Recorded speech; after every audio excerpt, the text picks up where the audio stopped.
എന്റെയും കൂടെ വീടാ. കുടുംബമാവുമ്പോ ചെറിയ ചെറിയ പ്രശ്നങ്ങളൊക്കെ ഉണ്ടാവും. അത് എല്ലാ കുടുംബങ്ങളിലും ഉണ്ടാവുന്നതാ. അതൊക്കെ നിസ്സാരമായിട്ട് കൈകാര്യം ചെയ്യാനുള്ള മിടുക്കുണ്ടാവണം.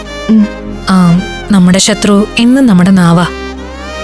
എരിവും പുളിയും കയ്പും ഒക്കെ ഉണ്ടാവും നാവില്. അതൊക്കെ അടക്കി വെച്ച് മധുരം തുളുമ്പണം നാവില്.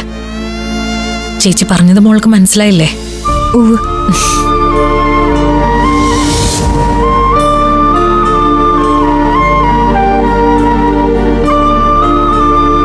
അമ്മയുടെ ലാളന അറിഞ്ഞ കുട്ടിയല്ല നീ.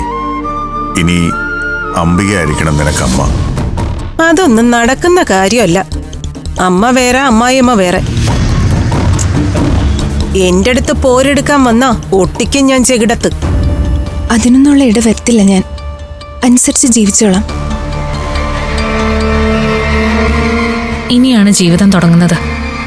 സന്തോഷിക്കാനുള്ളതാവണം ജീവിതം. പിണക്കങ്ങൾക്ക് നിമിഷങ്ങളുടെ ആയുസേ ഉണ്ടാവാൻ പാടുള്ളൂ. പിണങ്ങില്ല അമൃതേച്ചി. പരിഭവങ്ങള് ഞങ്ങൾ പറഞ്ഞു തീർക്കും. പറഞ്ഞാ തീരുന്നതാണെങ്കി അല്ലേ ആന്റി? അതെ, പരസ്പര സ്നേഹം ഉണ്ടെങ്കിലേ പറഞ്ഞു തീർക്കാവുന്ന കാര്യങ്ങളേ ഉണ്ടാവൂ.